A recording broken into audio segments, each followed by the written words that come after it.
Good afternoon, everyone.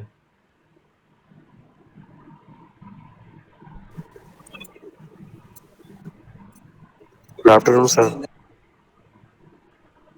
जरा पिछली class में हमने यहाँ पे कहीं पे एंड की थी बात हमारी। हम लुकास टेस्ट को देख चुके थे। तो बेटा आगे बढ़ने से पहले एक क्वेरी है, हम उसका रिजोल्यूशन करते हैं फिर आगे चलते हैं ना। तो बेटा क्वेश्चन आता है कि हमारे सामने, जैसे हमने थोड़े टाइम पहले बेटा एसिडिक स्ट्रेंथ वगैरह के बारे में बात की, तो हमने बोला था बेटा कि वाटर से भी वीक एसिड होते हैं। कौन? आपका एल्कोहल्स जो, these are weak acids than water. तो फिर क्वेश्चन आता है कि सर वाटर से वीक एसिड है तो क्या हम बेस बोला जा सकता है इनको, या इस तरह से क्या हम अलग वे में इनको रिप्रेजेंट कर सकते हैं? तो बेटा देखो, एक कॉमन सी बात समझो, आप मेरी बात को ध्यान से सुनना ना। ये एक क्वेश्चन है जो बिल्कुल एक तरह का नॉर्मल तरह का क्वेश्चन है, समझना। क्योंकि आपने शुरू में पढ़ा होगा बेटा, वाटर की बात करते हैं तो वाटर को हम न्यूट्रल मानते हैं, और वाटर से इस तरफ यदि पीएच की बात करूं मैं तो 7 मानते थे। इससे कम वालों को एसिडिक कैरेक्टर वाले बोलते हैं, और इससे ज्यादा वालों को क्या बोलते थे हम? बेसिक। बेसिक। यही होता है बेटा। अब मेरी बात ध्यान से सुनना बेटा, ध्यान से इस बात को सुने आप बेटा। जो वाटर है, अब एसिड एसिड देखो, ऐसा नहीं है कि बेस का काम नहीं कर सकता। यदि तुम एसिड से स्ट्रॉन्ग एसिड ले लो किसी एक के मुकाबले उससे स्ट्रॉन्ग, तो वो दूसरे को बेसिक बना सकता है, वो बेसिक बिहेवियर दिखा सकता है। फॉर एग्जाम्पल, जैसे मैं एक छोटा सा एग्जाम्पल लो तुम्हारे सामने, H2 की रिएक्शन में HCl से करता हूं। बात ध्यान से सुनना तुम लोग, ठीक है ना बेटा? तो H2 की रिएक्शन यदि HCl से करवाए तो आपका बनेगा H3O प्लस Cl माइनस। इस रिएक्शन को देख के तुम्हें क्या लग रहा है, वाटर किसका काम कर रहा है? Is water working like base and HCl is working like, yes sir. But हमारे हिसाब से तो वाटर न्यूट्रल है बेटा। मेरी बात को समझना बेटू ध्यान से। तो बेटा पहली बात तो, हम एसिड या बेस जब बोलते हैं कि इससे वीक एसिड इससे स्ट्रॉन्ग एसिड, तो ये कंपैरेटिव होता है। और एक्चुअल में बेटा एसिडिक बिहेवियर या बेसिक बिहेवियर किसी के रेस्पेक्ट में है। हालांकि जब पीएच 7 से ज्यादा होती है तो बेसिक बिहेवियर डोमिनेंट होता है, और पीएच 7 से कम होती है तो एसिडिक बिहेवियर डोमिनेंट माना जाता है। इसमें रेफरेंस वाटर को माना गया है। बट ऐसा बिल्कुल भी नहीं है कि इधर जो वाटर से कम वैल्यू होते हैं वो एसिड का काम नहीं कर सकते। They can also work acid, यदि इनसे वीक से तुम रिएक्शन करोगे तो, मतलब इनसे वीक बेस रिएक्शन करवाओ, ये 100% एसिड का काम करेंगे। मेरी बात समझ आ रही है बेटा? और अकॉर्डिंग टू नॉर्मल डेफिनेशन, जैसे कि अल्कोहल हुआ, फिनोल हुआ, ये मेटल के साथ में H2 गैस लिबरेट कर देते हैं, तो हम बोलते हैं कि मेटल के साथ में काम करवा सकता है, it can behave like acid. तो इट्स रिलेटिव टर्म। हम जब बोल रहे हैं एल्कोहल वीक एसिड, बेटा देखो एक छोटी सी बात बताऊं तुम्हें, समझना बात को ध्यान से। मैं तुम्हें पूछता हूं, मैं कुछ एग्जाम्पल लिख रहा हूं यार, जैसे समझना। HNO3, HCl, ठीक है ना? मान लो बेटा HF, और यहाँ पे मान लो आपके सामने है हम्म,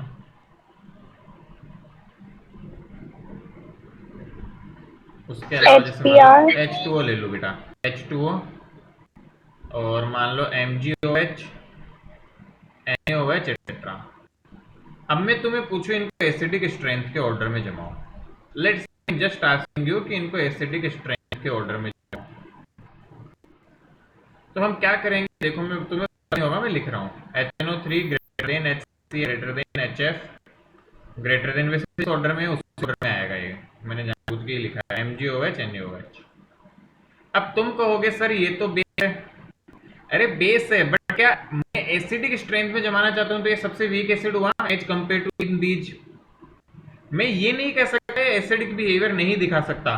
बेटा तुम इससे स्ट्रॉन्ग बेस लो, ये डेफिनेटली एसिड का बिहेवियर शो करने लग जाएगा। मेरी बात समझ पा रहे हैं आप? Yes, sir. थोड़ा समझना बेटा, कंपेरेटिव है, this is a comparative thing, आपको ये समझना पड़ेगा। तो जब हम बोलते हैं एल्कोहल वाटर से वीक एसिड है, मतलब क्या हुआ, जब एल्कोहल और वाटर की रिएक्शन करवाओगे तो एल्कोहल बेटा H+ एक्सेप्ट करेगा, वाटर नहीं करेगा। वाटर एसिड का काम करेगा, एल्कोहल बेस का करेगा। बट वहीं पे आप वाटर की फिनोल से करोगे तो वाटर बेस का काम करने लगेगा। तो बेटा एसिड बेस अपने आप में स्ट्रॉन्ग है, NaOH is strong base, but हमें ये नहीं कह सकता है कि ये एसिड का काम नहीं कर सकता। H2O is a neutral compound, but it cannot say it cannot work like acid or base. Yes, it can work like acid, it can work like base, depending upon the situation. Predominant nature basic है इनका।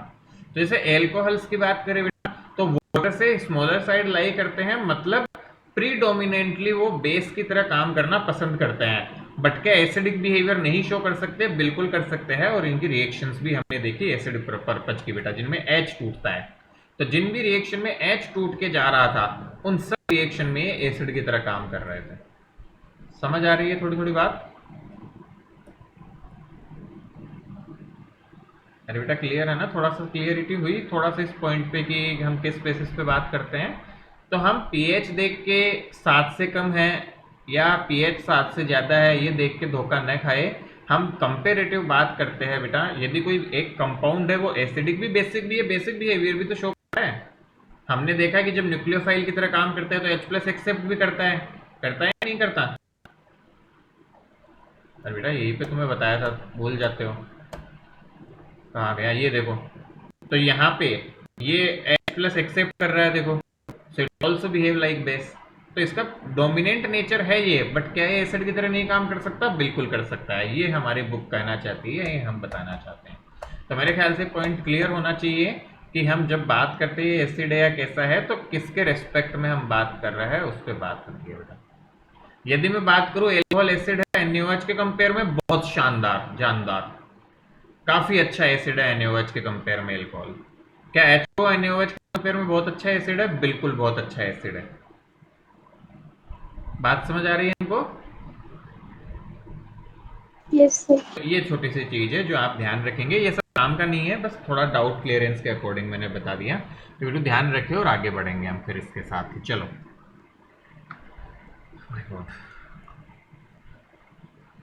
Next बेटा third part,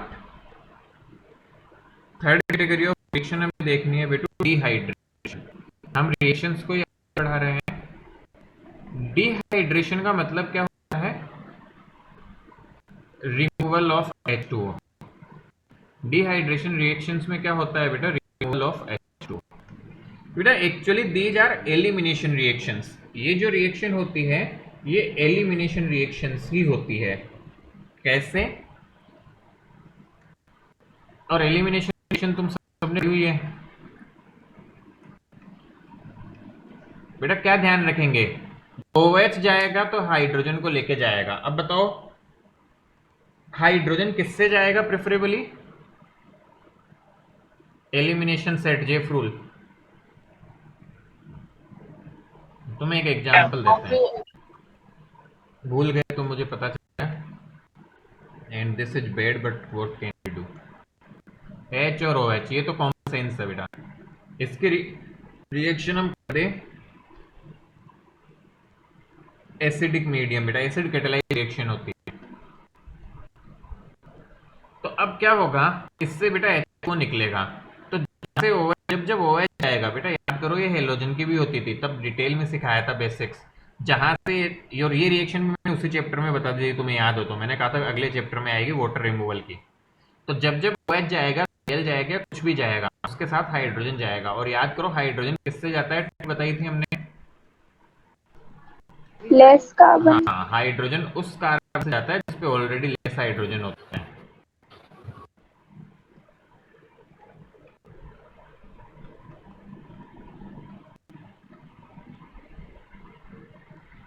जहां less hydrogen हो, जहां less H हो। बस अब यहाँ पे तो बेटा ऑप्शन ही नहीं है, दोनों सेम है, तो बस क्या कंपाउंड बन जाएगा? That's it, this compound will form, H2 आपका बाहर निकल जाएगा। इस रिएक्शन को बोलते हैं डिहाइड्रेशन। आपने वो भी सुना होगा ना वर्ड बेटा कि मतलब मेडिकल में भी कभी कभी अपने को लूज मोशन वगैरह होता है तो डिहाइड्रेशन हो गया है बॉडी से, तो पानी वगैरह पिलाना, आपके वर्ड्स आए होंगे, ऐसे वर्ड आपने देखे होंगे बेटा मेडिकल उसमें, या वैसे भी देखने को मिलते हैं, करेक्ट ना? Yes, sir.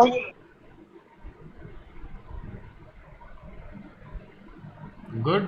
चलिए, तो ये बेटा रिएक्शन जनरल हुई, बट इसमें हमारे पास में क्या होता है कि कुछ रिएक्शंस है जो आपको देखनी है, अपनी बुक में दे रखी है, अलग से रटने की जरूरत नहीं होती, बट ऐसे ही ध्यान में रखो जो बुक में दी हुई है।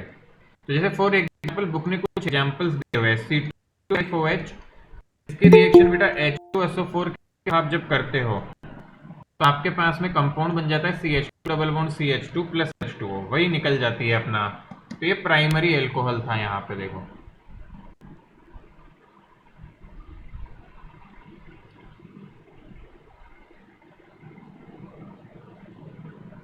बेटा हम थोड़ा जल्दी ज्वाइन करें क्लास, लेट ना हो ऐसे।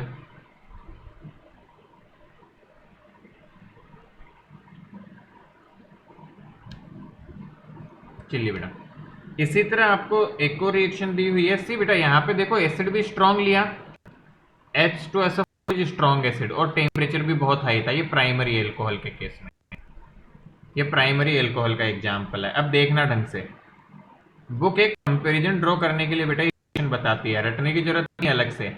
ये OH बेटा, यहाँ पे आप देखोगे तो वही H2SO4, और यहाँ पे 4 H3PO4, ये क्या कर रहा हूँ मैं, वीक एसिड लेना था थोड़ा सा, तो यहाँ पे बेटा आ जाएगा H3PO4 और 440 केल्विन, और ऐसा बोला जाता है कि H3PO4 की 85% कंसंट्रेशन ही काम कर देती है।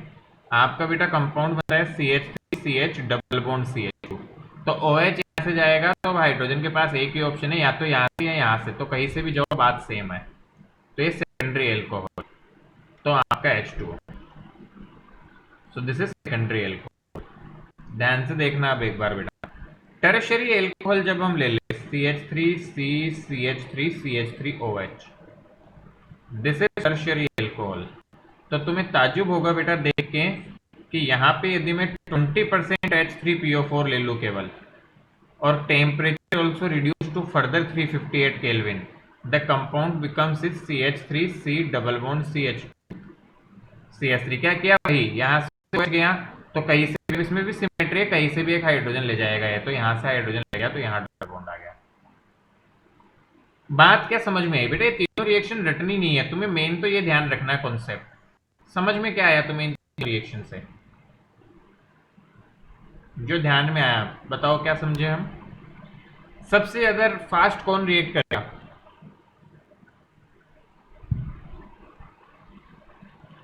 अरे सबसे ज्यादा फास्ट कौन रिएक्ट करेगा तीनों तरह के एल्कोहल्स में से? First, बेटा H2SO4. बेटू, जहाँ कम कंडीशंस की जरूरत पड़ रही है वो अच्छी रिएक्शन देगा ना, मतलब जहाँ कम ड्रास्टिक कंडीशन में भी रिएक्शन हो रही है, तो रेट, ज्यादा रिएक्टिव तो H2SO4 नहीं है ना, बेटा कंडीशंस H2SO4 उसकी है, बेटर है ना।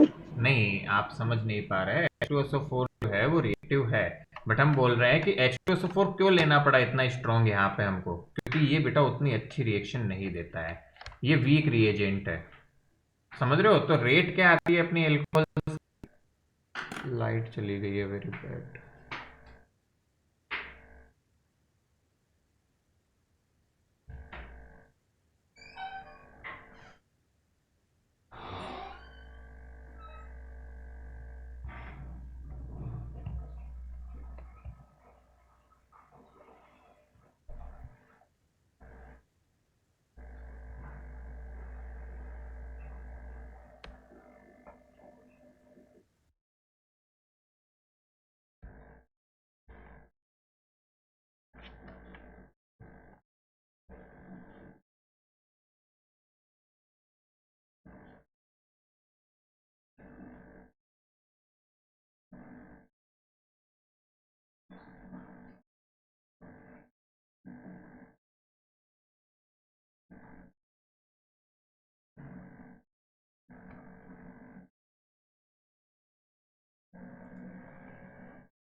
हेलो, आवाज़ आ रही है मेरी? Yes, sir. Yes, sir. क्योंकि लाइट चली गई है यहाँ, तो इस वजह से मैं डिस्कनेक्ट हो गया था। चलो बेटा, रेट की बात करें हम तो रेट समझो कि टर्शरी जो होता है उसकी रेट ज़्यादा होती है सेकेंडरी से, और उसकी रेट ज़्यादा होती है प्राइमरी से। तो और कुछ नहीं, हमें रेट के बारे में देखना था, इसलिए रिएक्शंस करवा करवा के देखा गया कि कौन से ज़्यादा अच्छा रिएक्शन दे सकता है। तो जो ऑटोमेटिक समझो बेटा, स्टीव तुम्हें कुछ काम करवाना है और कम जोर काम हो जाए, तो क्या वो अच्छा है खुद से? बात को ऐसे समझो, मेरी बात समझ पा रहे हैं Yes, हम? sir. कि भाई तुम्हारे पास 3 लोग थे, यहाँ तुम्हें काम करवाने में बहुत जोर लगा, इससे काम करवाने में तुम्हें थोड़ा कम जोर आया, और इससे काम करवाने में बहुत ही कम जोर आया। तो मैं ये तो देखो, ये तो ऑब्वियसली अच्छा है क्योंकि ये काम करवा रहा है बेकार से भी। बट तुम्हें पूछेगी हम इन तीनों में क्या कंपैरिजन है, तो सबसे अच्छा कौन है इन तीनों में? टर्शरी, फिर सेकेंडरी, फिर प्राइमरी। तो इस रिएक्शन की डिहाइड्रेशन की रेट हमसे कोई पूछे तो टर्शरी, सेकेंडरी, प्राइमरी। इन रिएक्शंस को पढ़ने की जरूरत नहीं है, तुम ध्यान रखो एसिड कैटेलाइज मतलब एल्कोहल के साथ में एसिड की प्रेजेंस दे तुम्हें, तो आपकी डिहाइड्रेशन रिएक्शन हो जाती है। तो यहाँ पे एसिड कैटेलाइज्ड रिएक्शन होती है बेटा। ये आ रही है बात समझ में? क्लियर है बेटा ये? तो फटाफट से इसको नोट डाउन करो, ये लिख लेना नीचे रेट, एक नोट बना के। I hope my screen visible हो और तुम्हें ये सब समझ आ रहा है बेटा जो भी बताया। Yes, sir. Yes, sir. चलो लिखो बेटा फटाफट से।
रिटर्न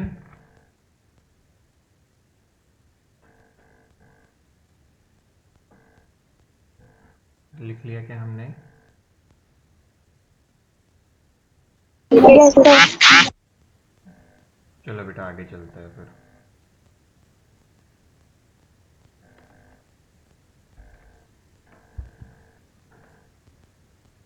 तो देखिए बेटा यहाँ पे नेक्स्ट रिएक्शन आती है category oxidation reactions.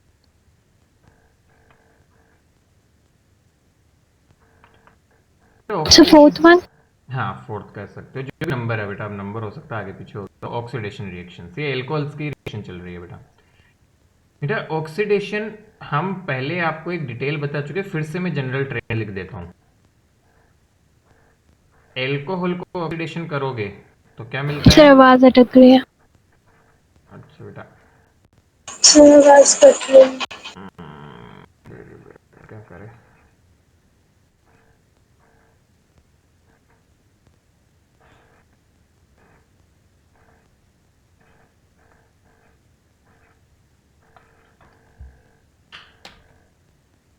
Hello hello hello,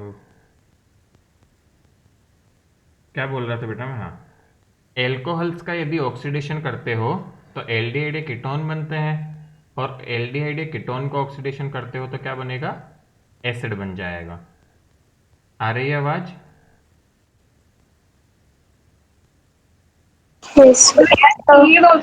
हाँ बेटा देखो, थोड़ा ऊपर नीचे हो तो देखो शायद लाइट आ जाएगी। क्लास खत्म करने का कोई सेंस नहीं है, हम क्लास लॉस करेंगे तो फिर वो दिक्कत आएगी। थोड़ा कोशिश करते हैं, बीच में अटके तो आप बता दो, मैं रिपीट कर दूंगा, कोई दिक्कत नहीं है। इससे क्या होगा, 5 से 10 मिनट का ही डिफरेंस आएगा यदि हम किसी चीज़ को रिपीट करते हैं तो। बट क्लास वो करना फिर पूरा एक लेक्चर खराब होता है बेटा। तो इज दिस क्लियर? बेटे पहले भी मैंने रिपीट किया था, और उल्टा रिडक्शन करे तो उल्टा चलेगा। तो याद करो, हम प्रिपरेशन रिएक्शन जब हमने पढ़ी थी तो एल्डिहाइड और कीटोन का रिडक्शन करके अल्कोहल बनाना पड़ा था। रिमेंबर आ रहा है? Yes, इसी sir. चैप्टर में थोड़े टाइम पहले। Yes, sir. तो वही चीज है बेटा, उसका उल्टा पढ़ेंगे अब देखो। तो मैं कुछ रूल्स लिख रहा हूँ, वो लिखेंगे आप पहले, फिर हम बेटा उनको एक्सप्लेन करेंगे आपको धीरे धीरे, वन बाय वन। ये क्या हुआ? मैं तो देखा उड़ गया सब लिखा हुआ। चलो, तो बेटा देखो कैसी रिएक्शंस होती है हमारे पास में।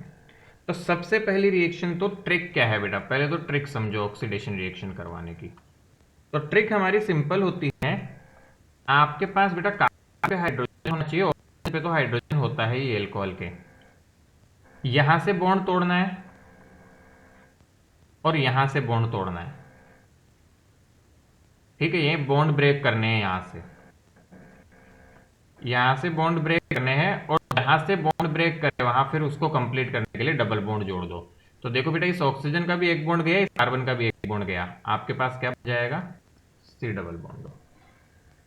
कुछ समझ आया? अरे ऑब्वियसली यहाँ पे कुछ जुड़ा है इस पे, वो मैं नहीं दिखा रहा, यहाँ कुछ जुड़ा हुआ है। क्या हमें ऑक्सीडेशन का लॉजिक समझ में आया?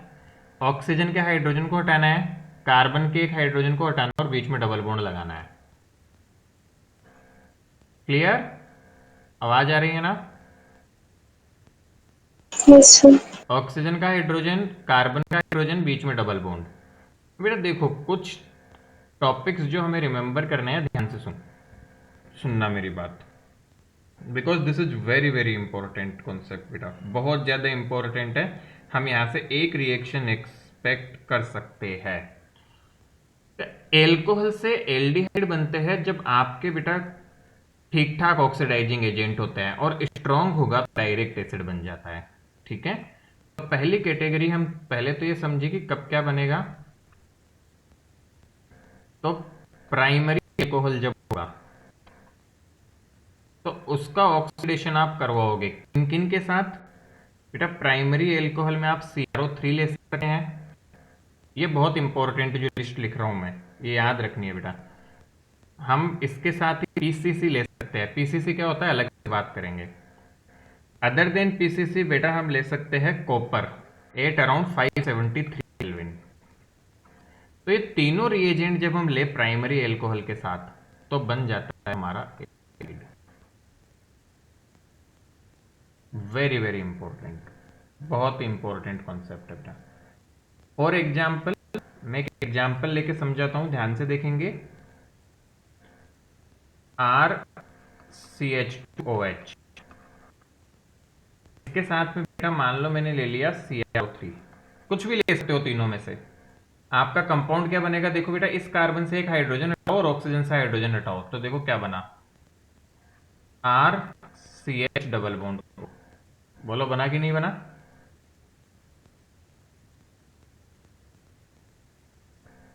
अरे आ रहा है ना समझ में?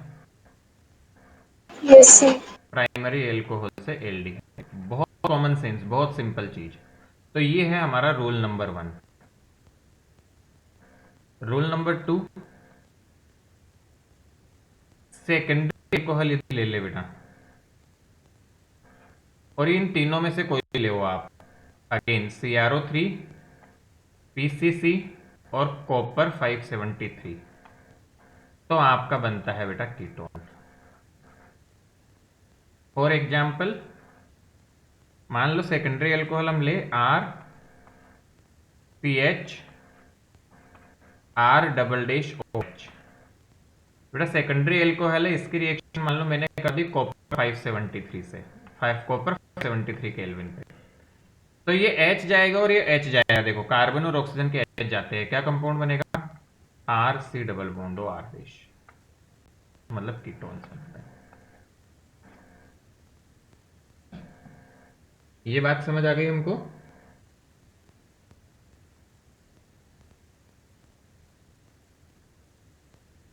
आ रहा है क्या समझ में? Yes, sir. तो लिखो इसे फटाफट बेटा।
बेटा लिख लिया? Yes sir. सी लाइट आ गई है तो 1-2 मिनट में कनेक्शन एस्टेब्लिश हो जाएगा अपना नेट वाला। चलो बेटू आगे बढ़ूं मैं? Yes, sir. चलिए यस सर। देखिए बेटा रूल 3, तो रूल नंबर 3 हमारे पास होता है टर्शियरी एल्कोहल। तो टर्शियरी एल्कोहल बेटा हम ऐसे याद रखेंगे, tertiary alcohol do not get oxidised.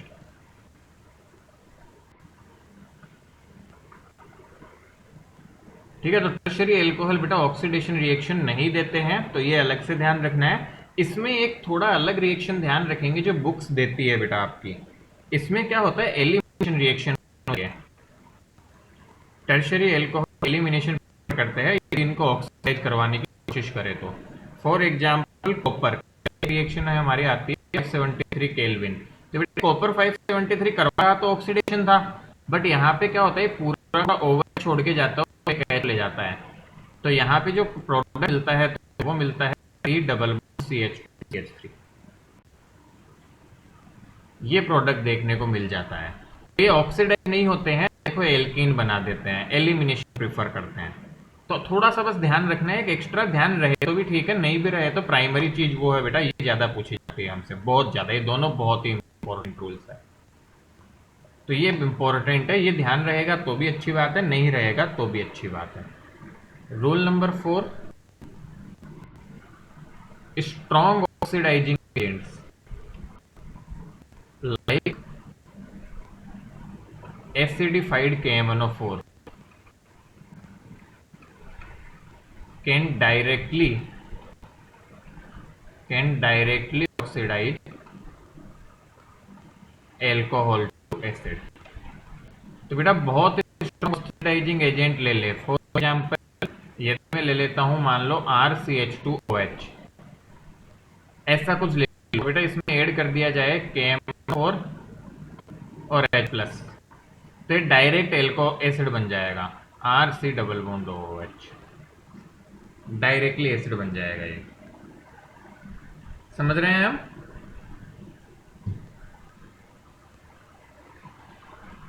अरे समझ आ रहा है क्या?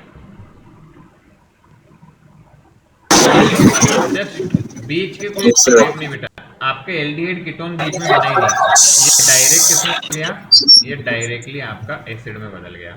सो that is the important reaction और important part which we need to remember.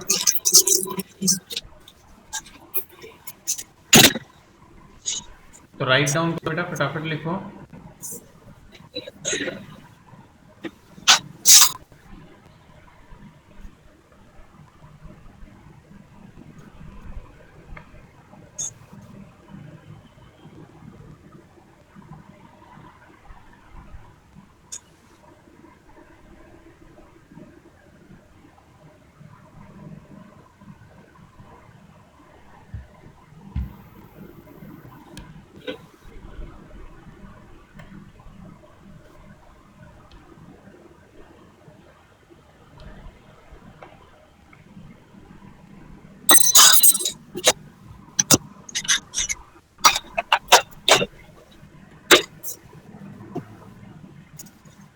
Ashwini बेटा माइक्रोफोन म्यूट करो.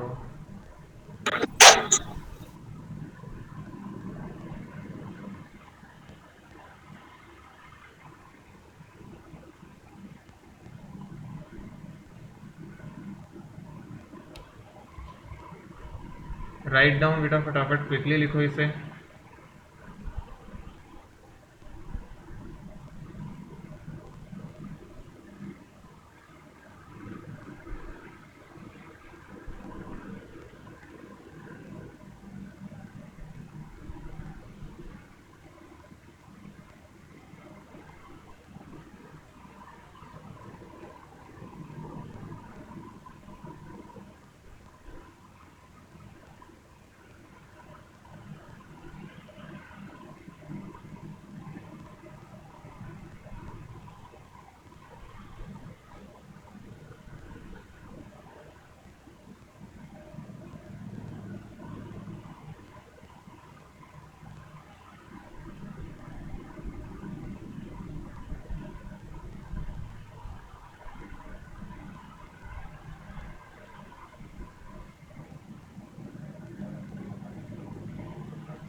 Good to go. Yes, sir. Okay. Yes, sir. चलिए इसे बेटा ऑर्गेनिक, अब देखो रूल्स है, याद रखने की चीजें वो रखनी पड़ेगी और इतना टफ नहीं है. देखो इसको याद रखने का बहुत सिंपल तरीका है. आपको 3 लोग दिख जाए, CrO3 PCC कॉपर 573 केल्विन, तो एल्कोहल से एल्डिहाइड और कीटोन बनेगा. कौन कौन बनाता है, प्राइमरी और सेकेंडरी. तुम तो अलग से ध्यान ही मत रखो, तुम तो ये ट्रिक ध्यान रखो.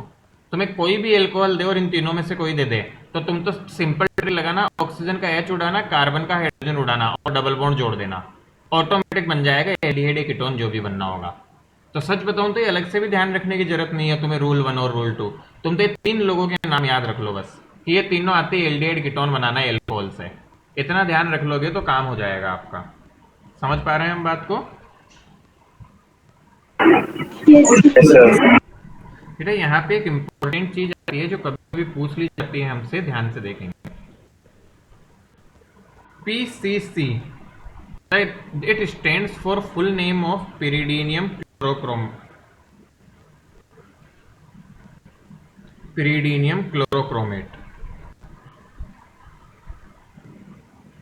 स्ट्रक्चर क्या है, कोई काम का नहीं है, ध्यान भी रखने की जरूरत नहीं है. ये कॉम्प्लेक्स स्ट्रक्चर होता है बेटा, काम की बात क्या है वो समझे. pyridinium chlorochromate, एक बार बेटा, provide very good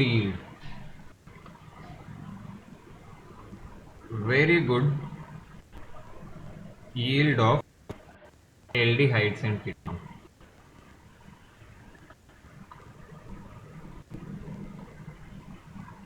बेटा ये one of the best reagent in तीनों में से भी, तो ये बहुत ज्यादा यूज होता है, आप ध्यान रखें.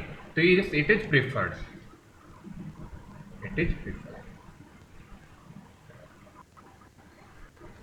तो हमसे जैसे बाई चांस पूछ ले कि which of the following is the better oxidising agent और इन तीनों के भी नाम दे दें हमें बेटा कि फॉर एल्डी एल्कोहल टू एल्डिहाइड और कीटोन्स, और तीनों के नाम हमें दे दिए जाए या चार कोई नाम दे दे, कोई भी एक फालतू नाम, तो पीसीसी हमें उसमें ध्यान रखना है that PCC is preferred over others because it provides very good yield of aldehydes और कीटोन। ठीक है,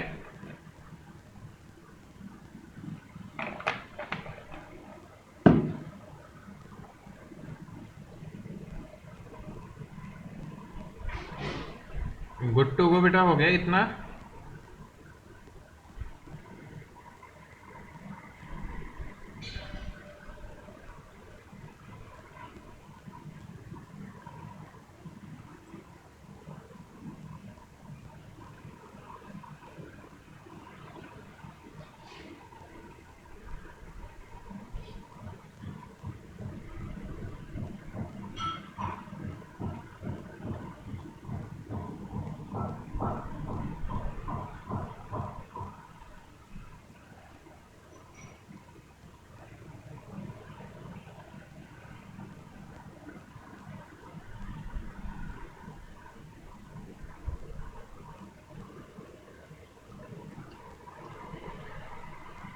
डन।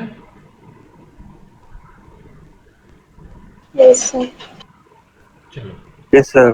तो बेटा देखो हमने बेसिक बेसिक सारी रिएक्शन पढ़ ली। अच्छा, एक और चीज बता दूं, ये जो रिएक्शंस हमने यहाँ सीखी है ये तुम्हारे अगले चैप्टर में वापस आती है, मतलब एल्डिहाइड कीटोन में। क्यों? क्योंकि जहाँ पे हम देखो एल्डिहाइड कीटोन बना रहे हैं एल्कोहल से, तो प्रिपरेशन में आ जाएगा इनकी एल्डिहाइड और कीटोन की प्रिपरेशन में रिएक्शन हम दोबारा देखेंगे।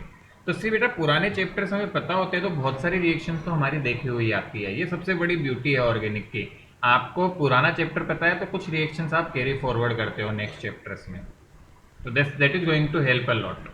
चलो नेक्स्ट बेटा हम शुरू कर रहे हैं रिएक्शंस ऑफ फिनॉल।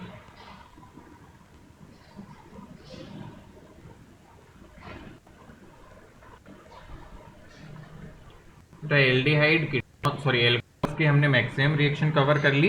अब हम देखने वाले हैं रिएक्शंस ऑफ फिनॉल, हम आगे बढ़ेंगे उस पर।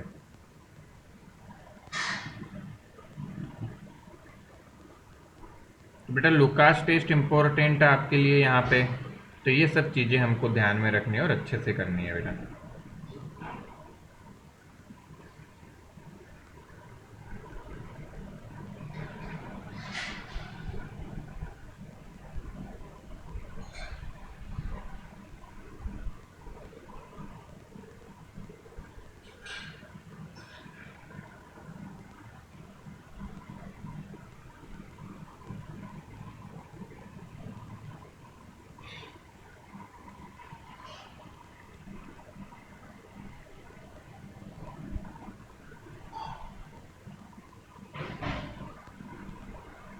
अच्छा बेटा यहाँ पे एक टेस्ट और आता है, उसके बाद में बात करेंगे हम ना, विक्टर मेयर टेस्ट। याद रखना, मुझे वैसे याद रहेगा, मैं बता दूंगा, डोंट वरी। बट पहले हम बेसिक से कवर कर लेते हैं इसकी। एल्कोहल की रिएक्शन में ही हमारे Victor Meyer test direct books में नहीं गिवन है, बट पूछ देते हैं बोर्ड में, और शायद आपके एक्सपेरिमेंट भी करेंगे आप उस पर, तो वो भी मैं बता दूंगा। तो बेटा रिएक्शन ऑफ फिनॉल में सबसे फर्स्ट कैटेगरी ऑफ रिएक्शन है इलेक्ट्रोफिलिक सब्स्टिट्यूशन।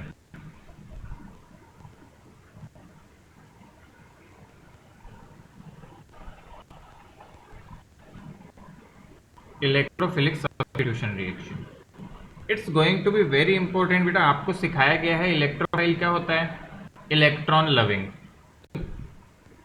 बेटा जब भी रिंग पे यदि प्लस एम ग्रुप होता है तो वो और या पेरा डायरेक्ट करता है। ये ऑलरेडी सिखाया गया है बेटा, माइनस एम ग्रुप होगा तो मेटा। अब ये मैं बेसिक्स में पहले भी सिखा चुका तुम्हें, अब मैं अभी वापस सिखा दिया आपको। तो एल्कोहल कैसे ग्रुप होते हैं,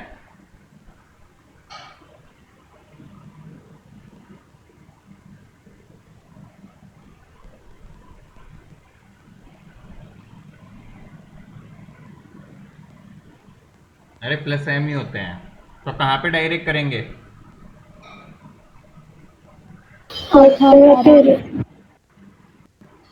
OH being plus M group direct electrophile at ortho para. ये सब देखो बेटा, तुम्हें बताऊं, तुम्हें इलेक्ट्रोफिलिक रिएक्शन इस पूरी ऑर्गेनिक में जब भी पढ़ोगे वो खत्म कर चुका मैं ऑलरेडी, क्योंकि मैंने तुम्हें ऐसा मंत्र दे दिया कि ऊपर OH का कुछ भी दिखे तुम्हें पता होना चाहिए ग्रुप कैसा है, तुम प्रोडक्ट बना सकते हो। बट खैर कुछ कुछ कॉमन बातें हैं जो बार बार टकराती रहती है, तो उसके अकॉर्डिंग बेटा हमें समझना है, सीखना है। चलिए शुरुआत करते हैं हम। तो पहली रिएक्शन आती है बेटा आपकी इसमें, इलेक्ट्रोफिलिक सब्स्टिट्यूशन का सब पार्ट है बेटा, नाइट्रेशन रिएक्शन। तो नाइट्रेशन क्या होती है, हमने ये हेलोजेंस की भी पढ़ी थी, तुम लोगों को रिमेंबर हो तो। फिनॉल की रिएक्शन हम करते हैं HNO3 के साथ, तो NO2 ग्रुप जाके बेटा ऐड होता है। कहां कहां ऐड होगा बताओ, मिक्सचर प्रोडक्ट में ऑर्थो पे और पैरा पे मिक्स बनता है बेटा, तो OH NO, सॉरी ये आदत पड़ी हुई है, एक के बाद दूसरा सीधा मेटा पे ही जाता है।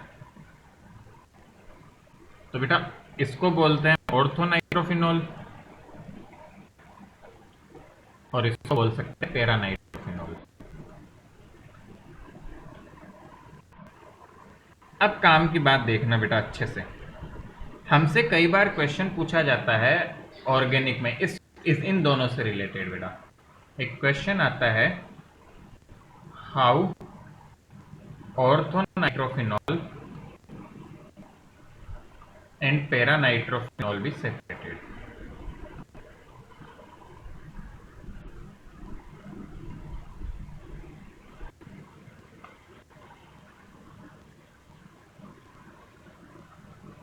बेटा इनको कैसे सेपरेट कर सकते हैं हम, तो किसको क्या लगता है बताओ, क्या आंसर दे सकते हैं बेटा, थिंक ऑफ इट।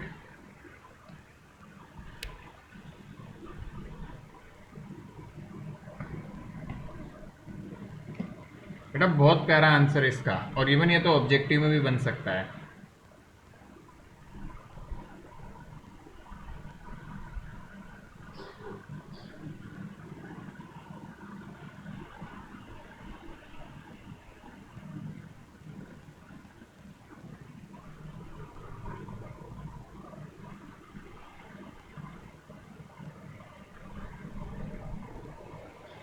देखो बेटा इसका सॉल्यूशन समझे, अब नहीं पता तो बता ही देते हैं हम। इसका आंसर होता है, इनके बॉइलिंग पॉइंट में काफ़ी डिफरेंस होता है, तो बेटा इनको सेपरेट हम कर सकते हैं स्टीम डिस्टिलेशन से। तो पहला तो process, they can be separated by steam distillation. Steam distillation समझते हैं ना हम सब, छोटी क्लासेज में पढ़ रखा है बेटा हमने ये तो, या बताना है यस नो। मेरी आवाज़ तो आ रही है तुम लोगों को, हाँ आ रही है बेटा। What is steam distillation, do we understand this? Yes, sir.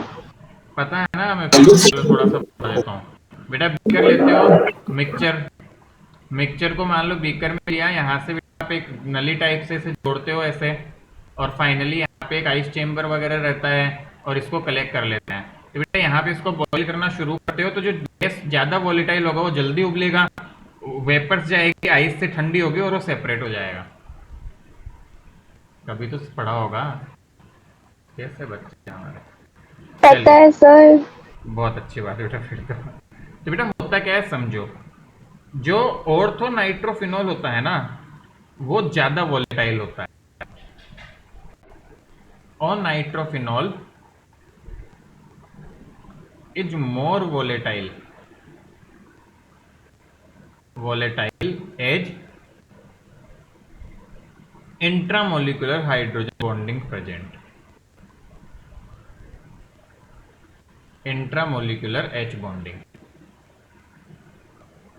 intramolecular H bonding is present while paranitrophenol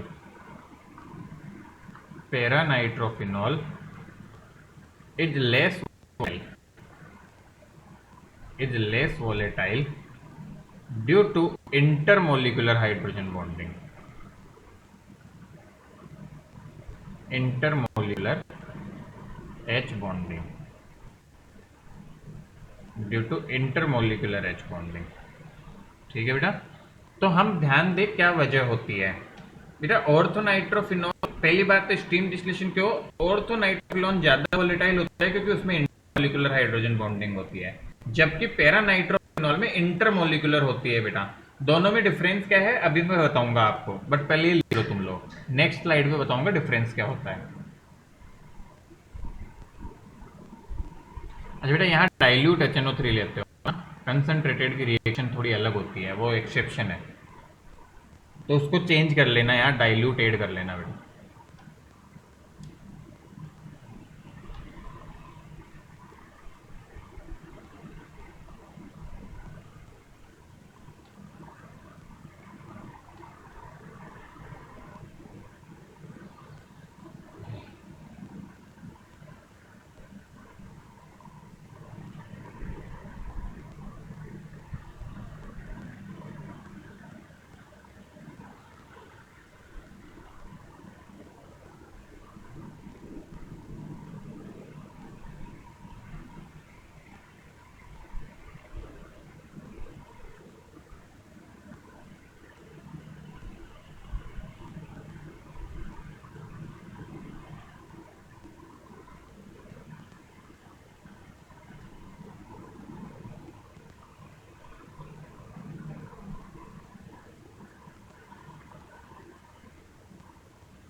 done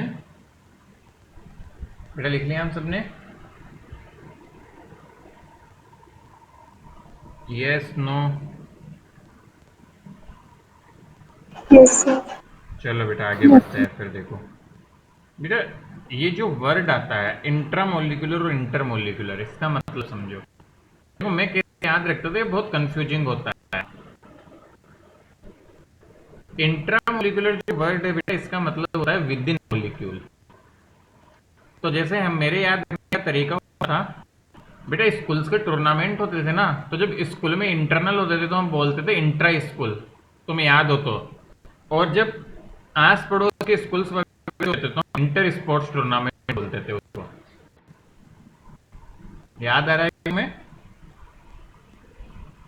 Yes, sir. तो ये होता है बेटा between different molecules.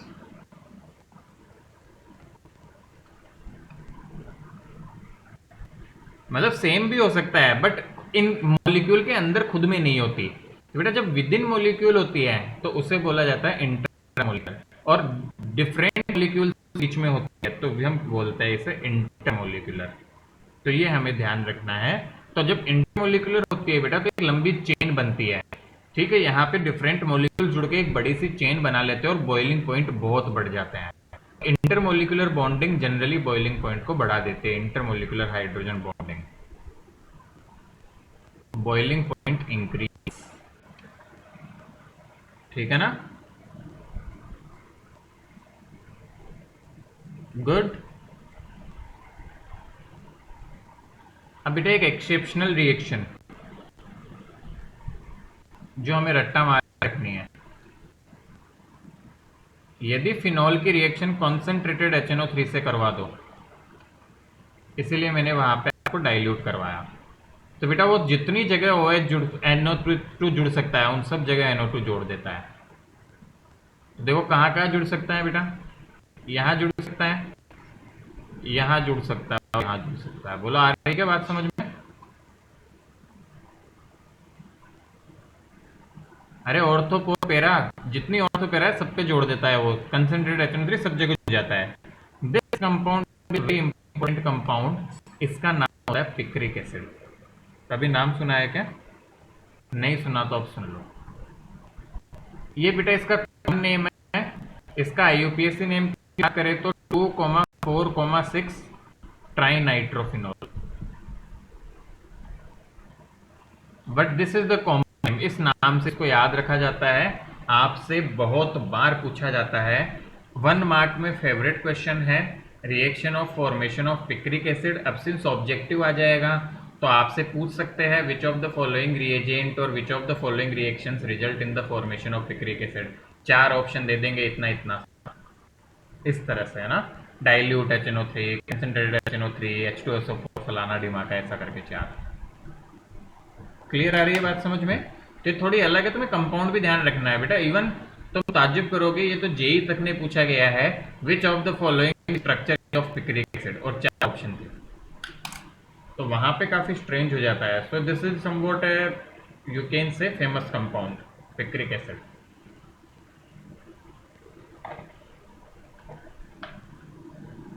Good. Yes. लिख ली हमने।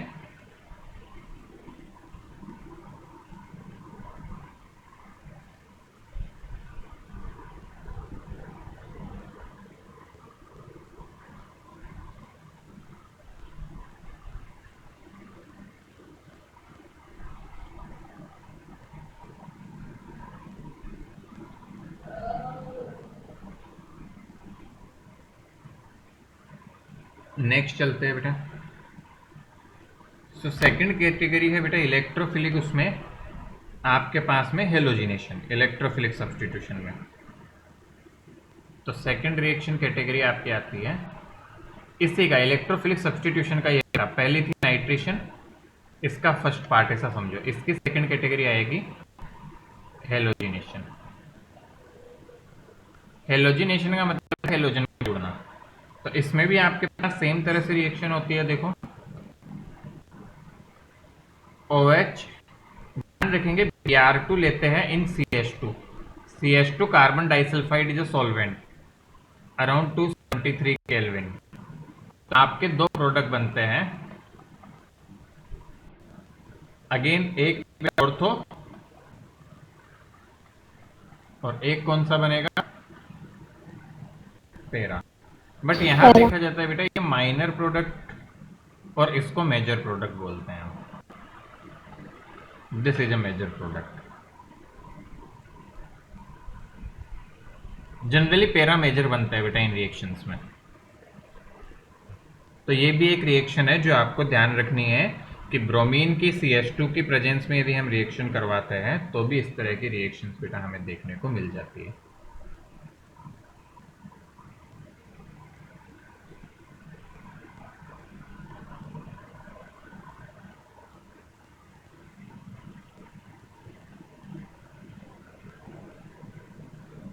रिटर्न जल्दी से लिख लो बेटा।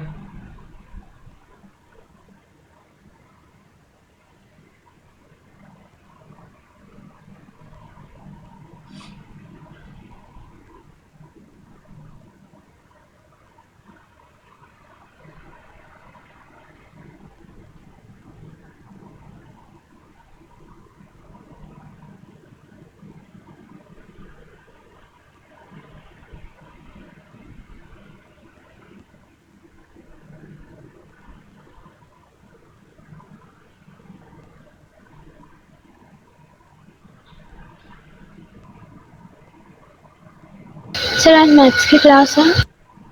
हाँ बेटा क्लास है, आगे बढ़े। Yes.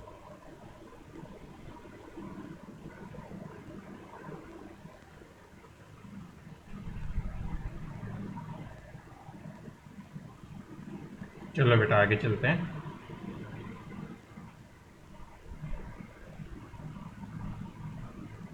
अब यहाँ पे भी बेटा देखो एक रिएक्शन आती है जो आपको अलग से थोड़ा ध्यान रखनी है। और इसकी रिएक्शन बेटा Br2 से करवा दें एक्सेस में, जिसे हम कहते हैं ब्रोमीन वाटर। मतलब CH2VH2 कुछ नहीं लिया बेटा, ब्रोमीन की बहुत इसमें रिएक्शन करवा दी हमने इससे। तो आपके पास जो कंपाउंड बनता है वो बनता है वही जो नाइट्रेशन वाला था। मतलब जहाँ जहाँ ऐड हो सकता है वहाँ ऐड हो जाता है Br। इस रिएक्शन की खास बात क्या है? दिस इज 2,4,6 ब्रोमोफिनॉल बेटा, नाम लिखने में तो कोई दिक्कत है नहीं, 4,6 ट्राइफिनॉल। एक्चुअल में इसकी खास बात यह है कि दिस इज अ पीपीटी,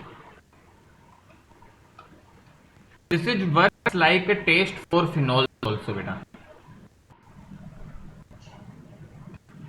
मतलब फिनॉल की यदि तुम एक्सेस ब्रोमीन वाटर से या एक्सेस ब्रोमीन से रिएक्शन करवा दोगे तो आपके पास में एक व्हाइट पीपीटी बनकर आता है।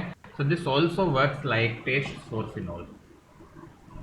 तो हमें यह भी थोड़ा एक ध्यान में रखनी होती है रिएक्शन।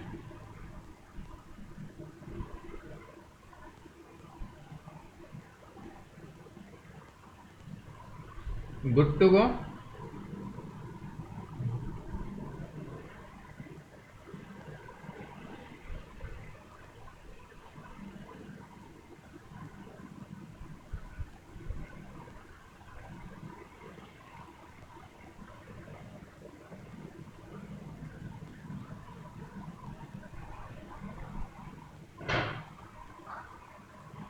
लिख लिया बेटा हमने। Yes, sir.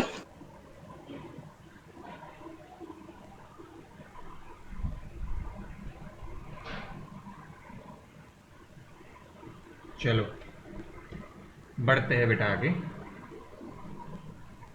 नेक्स्ट रिएक्शन आती है बेटा इलेक्ट्रोफिलिक सब्स्टिट्यूशन, तो हमने देख ही लिया। अब नेक्स्ट कैटेगरी ऑफ रिएक्शन आती है बेटा कुछ स्टैंडर्ड रिएक्शन है इसकी। तो बड़े वाला 2, दिस इज कॉल्बेज रिएक्शन, ठीक है ना।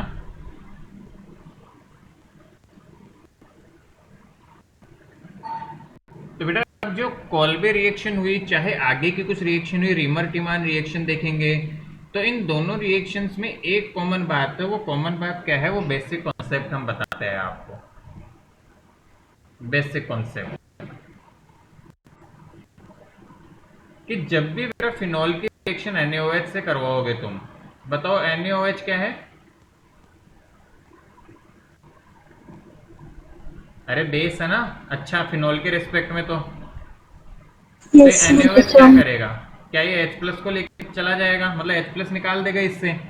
तो बेटा आपका फिनॉक्साइड आयन बन जाता है,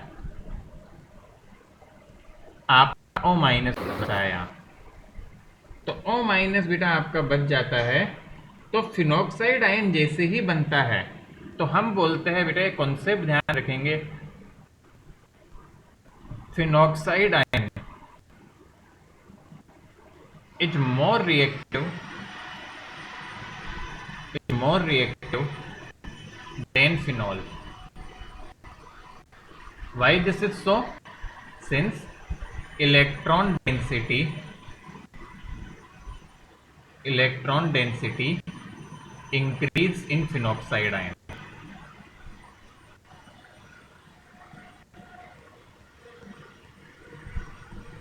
तो बेटा इसको फिनॉक्साइड आयन बोलते हैं। अब तुम खुद से देखो बेटा, यहाँ पे तो OH तो बेटू नेगेटिव साइन नहीं था, बट यहाँ पे क्या माइनस साइन आके बैठ गया H+ छोड़ने के बाद। तो इलेक्ट्रॉन डेंसिटी आपकी बढ़ गई इस कंपाउंड पे। तो इलेक्ट्रॉन्स की डेंसिटी बढ़ गई तो आपका इलेक्ट्रोफाइल ज्यादा अच्छे से अटैक करता है। So this is the very important concept जो आपको ध्यान रखना है। NaOH की रिएक्शन फिनॉल से करवा दो, फिनॉक्साइड आयन बनेगा। अब फिर इस फिनॉक्साइड आयन की आगे कई तरह की रिएक्शंस होती है जो हमें समझनी होती है। क्लियर? हमको ये कॉन्सेप्ट समझ में आ गया?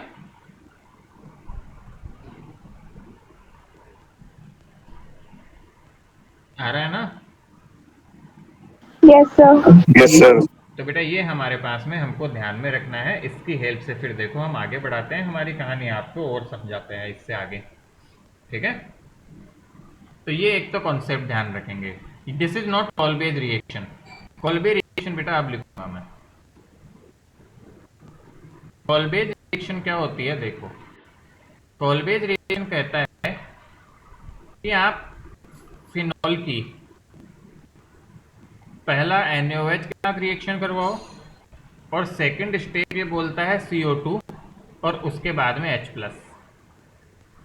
ये 3 बार में मतलब काम होता है तो आपका जो कंपाउंड बनता है वो बहुत ही अच्छा कंपाउंड बन के आता है, दैट इज OHCOOH। इस कंपाउंड को हमने थोड़े टाइम पहले पढ़ा था, इसका कुछ नाम आया था, किसी को याद हो तो बताओ। और इस कंपाउंड सैलिसिलिक एसिड। से बहुत बढ़िया, इससे हमने एस्पिरिन भी बनाया था, याद है? Yes sir. कैसे लिखते हैं? सेली आई आता है शायद, सेलिसिलिक बोर्ड में होगा ना, सेलिसिलिक ऐसा है ना, सेलिसिलिक एसिड, जो भी है ना, समझ में आने की बात है बेटा। तो this is salicylic acid. So see this is the preparation for salicylic acid. So this is the Kolbe's reaction, a very important reaction, जिसमें सैलिसिलिक एसिड की प्रिपरेशन होती है आपकी। और सैलिसिलिक एसिड को तुम्हें पता हो तो सैलिसिलिक एसिड से हमने एस्पिरिन बनाई थी, ठीक है ना। तो मैं यहाँ पे लिख देता हूँ बेटा एक क्वेश्चन जो बहुत जोरदार सवाल है, जो आपको परेशान कर सकता है। Convert phenol to aspirin. अब सोचो बेटा, ये सवाल एग्जाम में आ जाए तो अच्छे अच्छे बच्चों को बेहोश ही दिला सकता है ये सवाल, कि कहाँ से कन्वर्ट करे भाई एस्पिरिन में। तो बेटा हिंट लगना चाहिए कि एस्पिरिन किससे बनाया था? सैलिसिलिक एसिड से, और सैलिसिलिक एसिड बनता है ऐसे फिनॉल से। तो इन दोनों रिएक्शन को कंबाइन कर दो, पुरानी रिएक्शन और ये रिएक्शन, तो आपका ये बन जाएगा। मैं सॉल्यूशन आपके ऊपर छोड़ रहा हूँ इसका, खुद से एक बार लिख लेना बेटा इसको सॉल्व करके, सॉरी देखना आपकी कैसे सॉल्व होगा, ठीक है।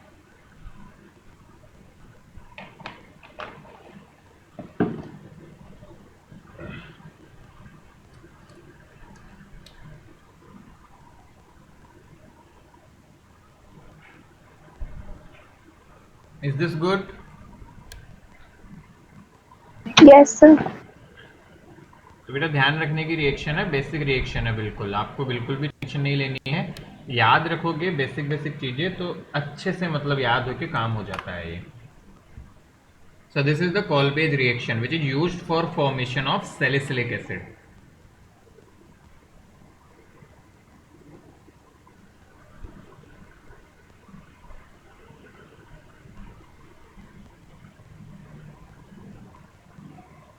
नेक्स्ट चलते हैं बेटा आगे। So the next class of reaction is, मेरे ख्याल से लिख लिया होगा हमने,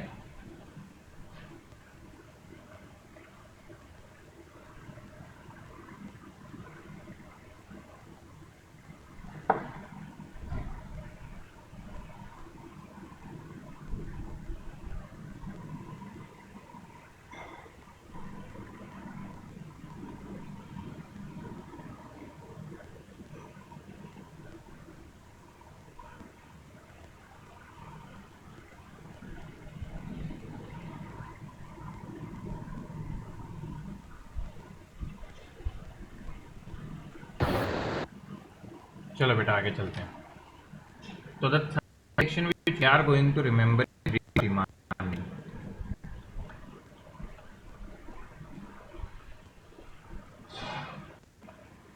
अभी ऐसे ही नाम है बेटा, रिएक्शंस बोलते हैं इनको। सिर्फ बेटा एक और बात, जो नेम रिएक्शंस होती है वो हमें रट्टा मारना पड़ता है। जहाँ जहाँ थोड़ा बहुत लॉजिक हो मैं समझा सकता हूँ, बट उनका रट्टाफिकेशन होता है। क्यों? क्योंकि इनके मैकेनिज्म अपने स्कोप के बियॉन्ड होते हैं। तो हम जब मैं, और mechanism is nothing but mechanism is truly speaking बेटा रट्टा मारना multiple steps of a particular reaction. Mechanism वही होता है, बाकी और कुछ नया नहीं होता मैकेनिज्म में। तो मैकेनिज्म हो तो भी कोई फायदा नहीं होता है।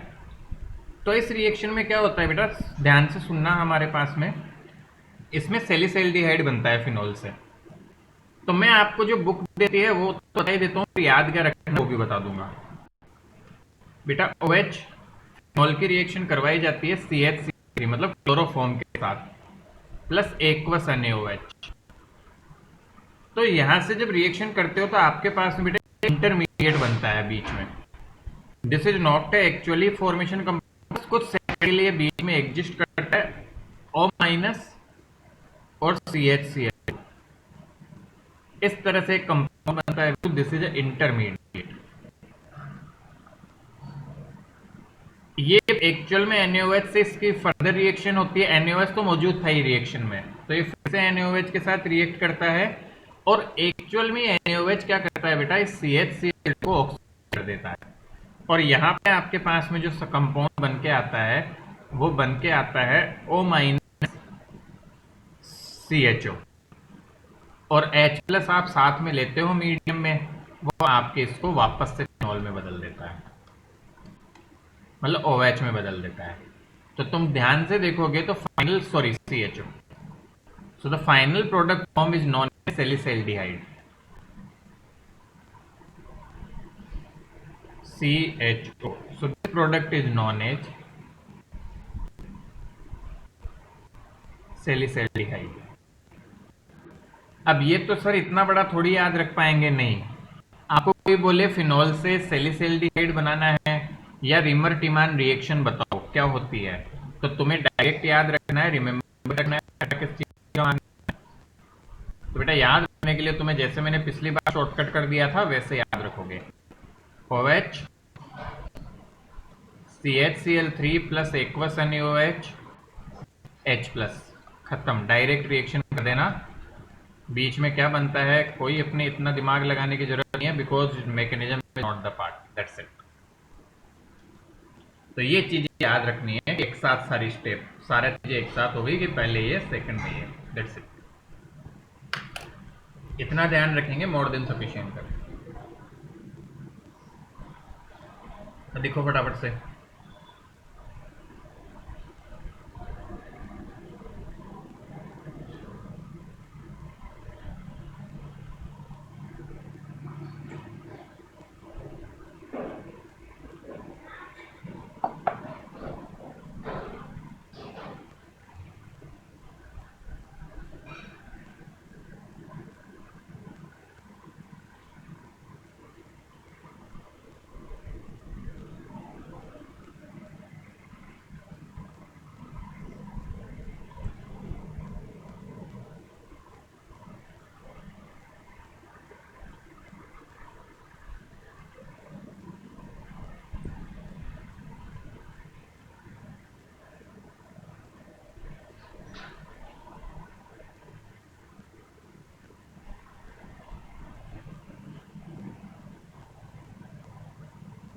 लिख लिया बेटा?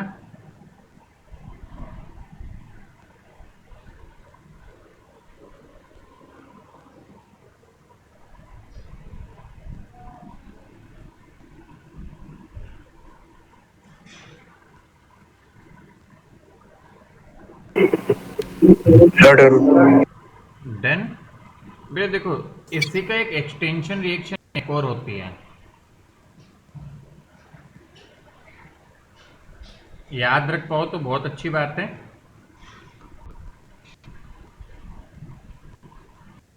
OH बेटा CCl4 प्लस NaOH, और साथ में तुम ले लो H प्लस। जब ये रिएक्शन हम करवाते हैं तो यहाँ पे CHO की जगह, सिंस हमने CCl4 लिया है तो 4 कार्बन वाला लिया है, तो ये आपके कन्वर्ट हो जाता है किसमें, एसिड में। तो OH COOH मतलब सैलिसिलिक एसिड बन जाता है।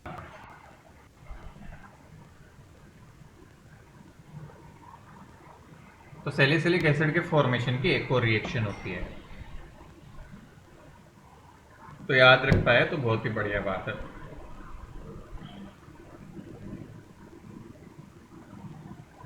अब ये कैसे होता है, तो बेटा यहाँ पे देखो CCl3 जाएगा यहाँ पे, और फिर उसकी रिएक्शन होके वो ऑक्सीडेशन होके सारे क्लोरीन हटके वो एसिड में कन्वर्ट होता है। बट अब इतना काम का नहीं है हमारे कि कैसे वो एसिड में बदलता है।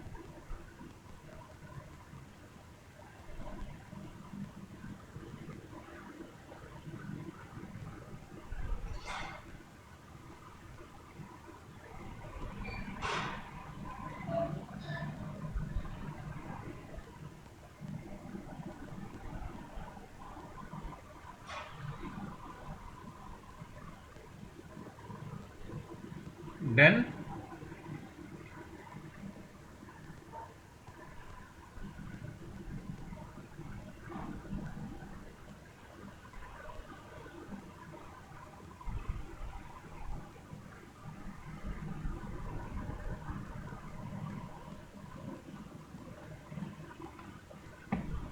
बेटा लिख लिया हमने, जल्दी जल्दी बताए, आगे चलूँ मैं? Yes, sir.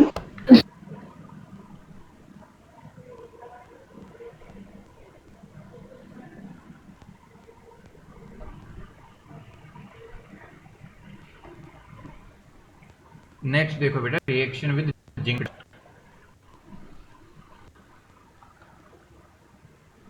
चौथी या पांचवी जो भी नंबर आएगा इसका।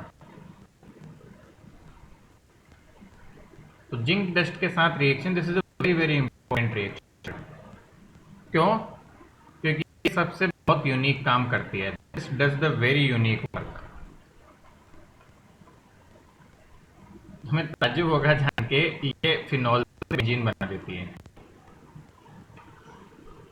तो यदि एग्जाम में क्वेश्चन आता है जैसे फिनॉल से बेंजीन बन के कुछ और बनाना हो, तो this is the way, this is the only way. Phenol से बेंजीन में कन्वर्ट कर डालती है जिंक डस्ट। जिंक डस्ट का मतलब और कुछ नहीं, जिंक पाउडर मतलब ले लो साथ में, और कुछ नहीं होता बेटा। तो जिंक की है वो, मतलब एक तरह से। तो ये बेंजीन में कन्वर्ट कर दिया इसने। Very very important reaction.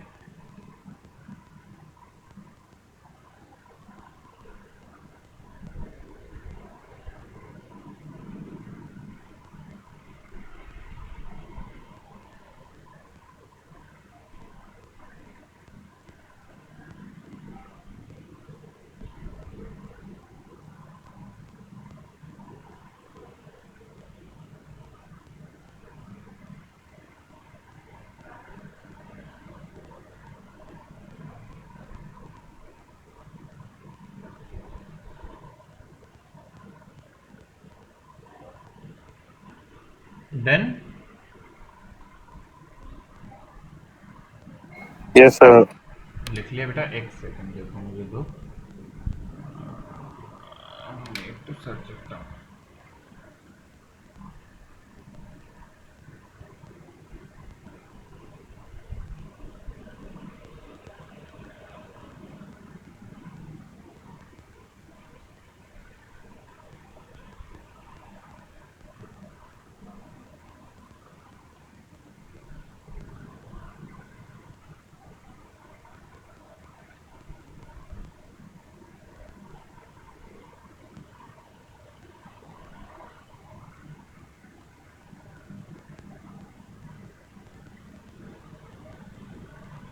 चलो बेटा देखो, next reaction which we need to remember is oxidation reaction.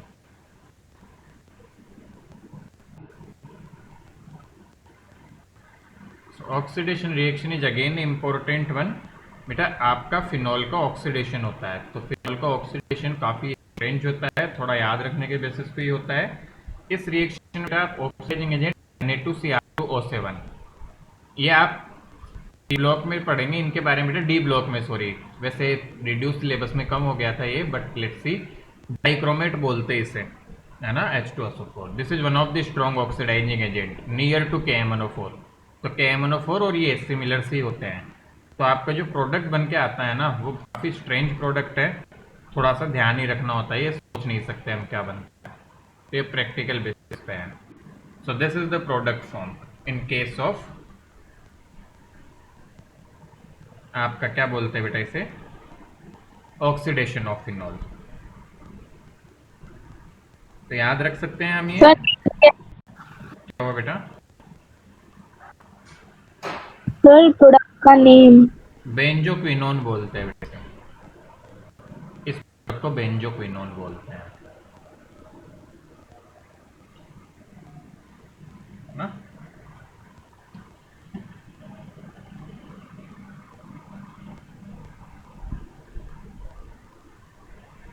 It's a di ketone type compound है ना, दो दो कीटोन है इसमें। एनीवे वो सब काम का नहीं है अपना।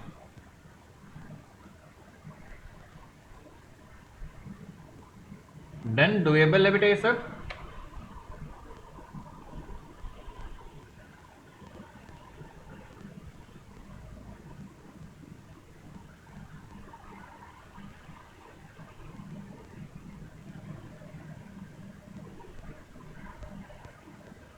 चलो कुछ टर्म्स आती है बेटा, क्विकली उनको देख लेते हैं, वैसे ज़्यादा बहुत काम का नहीं है, बट मैं पूछना चाहूँगा कि हमें उनके बारे में थोड़ा भी पता है, तो नहीं तो फिर थोड़ा बहुत याद करना होगा आपको। वैसे ये पूछा नहीं जाता, बट हो सकता है बेटा कम्पिटिटिव एग्जाम्स में पूछ दे, इसलिए मैं थोड़ा सा बता देता हूँ। एक वर्ड आता है रेक्टिफाइड स्पिरिट। रेक्टिफाइड स्पिरिट सुना है क्या?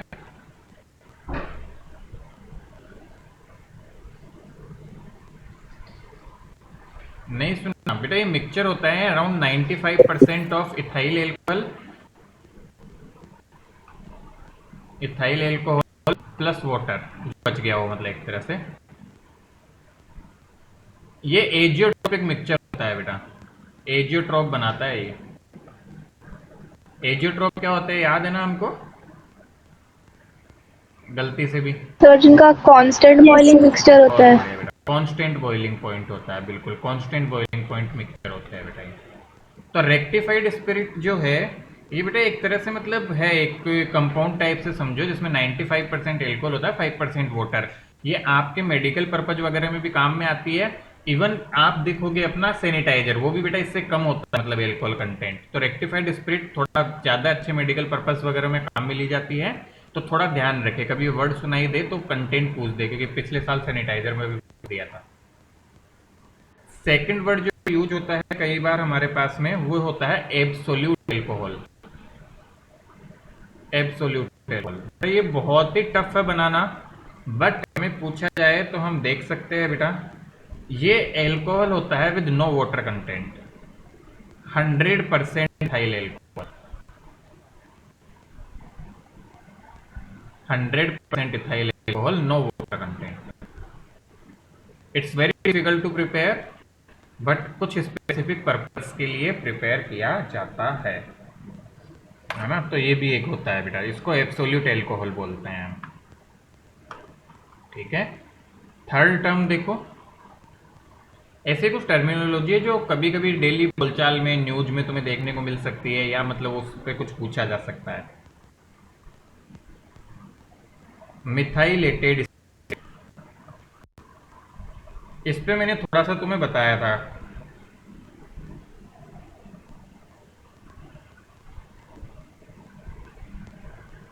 बेटा इथाइल एल्कोहल जो होता है, इथाइल एल्कोहल जो होता है mainly is kept by mixing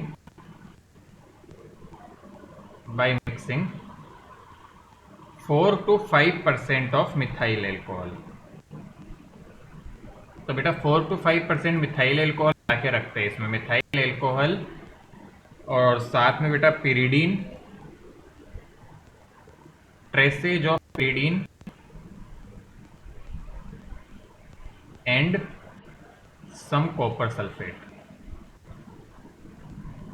तो ये चीजें साथ में मिला के रखते हैं, क्यों तुम्हें बताया था वो कि थोड़ी पॉइजनस हो जाती है वो, रिमेम्बर यस है? सर। तो इसलिए इसको मिला के रखा जाता है, तो इसको बोला जाता है मिथाइलेटेड स्पिरिट। चलो लिख लो फटाफट थोड़ा थोड़ा सा इनके बारे में, यूज वगैरह से रिलेटेड बेटा क्वेश्चन बनते हैं यहाँ से छोटे मोटे, तो जल्दी जल्दी नोट डाउन करो। देखो याद रख पाओ तो बहुत है, नहीं तो सेकंड प्रायोरिटी पे रखना इसे। मुश्किल से एक क्वेश्चन एक्सपेक्ट करते हैं, वो भी रेयर टू रेयर, बट ठीक है अपना काम है बेटा कंप्लीशन करना, तो इसलिए बताया जा रहा है, but keep it on second priority.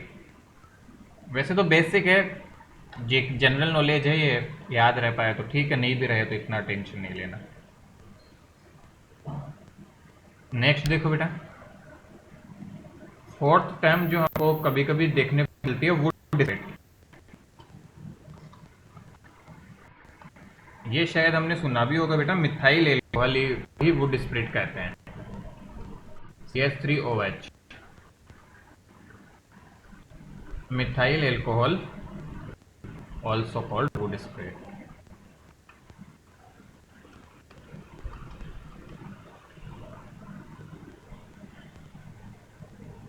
ये किससे मिलता है बेटा? वुड से मिलता है ये, है ना, methyl alcohol obtain from would, इसलिए इसको वुड स्पिरिट भी कहते हैं ना। obtained from both। अब इस पे कैसे क्या मिलता है वो इतना काम का नहीं है अपने, तो उस पे जाने की जरूरत नहीं है बेटा। Fifth and last term this part grain alcohol. तो इथाइल एल्कोहल को बेटा ग्रेन एल्कोहल बोलते हैं। Ethyl alcohol C2H4OH is also called grain alcohol. तो इसी को बेटा ग्रेन एल्कोहल कहा जाता है। ये ब्यूरेट्स वगैरह बनाने में काम आता है, काफी तरह के आपको पता भी है, वाइन्स वगैरह सब बनती है, तो ग्रेन एल्कोहल बोलते हैं इसको। गुड टू गो, समझ आता है बेटा हमको? Yes sir. तो बेटा इतना करना है हमें, अच्छे से कवर अप करना है ये सब कुछ। और इसके बाद जो हमारे पास में आएगा बेटा, अब ईथर्स बचते हैं हमारे पास। ईथर पे बहुत कुछ नहीं है बेटा, बहुत बेसिक है ईथर पे। ईथर हमारी बुक में भी 2 से 3 पेज का ही कंटेंट रहता है, ज़्यादा नहीं रहता, 2-3-4 पेज का। तो वो जल्दी हो जाएगा हमें, मतलब बहुत टाइम नहीं लगेगा ईथर्स को कवर करने में। So ethers we will be doing in the next class, और उसके बाद फिर इस चैप्टर का समापन करते हुए हम आगे के चैप्टर्स की तरफ बढ़ेंगे। ओके, तो जितना पढ़ाया उतना याद करें बेटा। ये आपके टर्म 1 के पार्ट है सिलेबस के, तो आप ढंग से करें ताकि हम इसको अच्छा कर पाए, आपके पेपर्स के लिए अच्छी प्रिपरेशन हो आपकी। All right, thank you sir. Okay बेटा, थैंक यू। मैथ्स वाले Thank बच्चे you, मैथ्स sir. के लिए ज्वाइन करेंगे, ठीक है?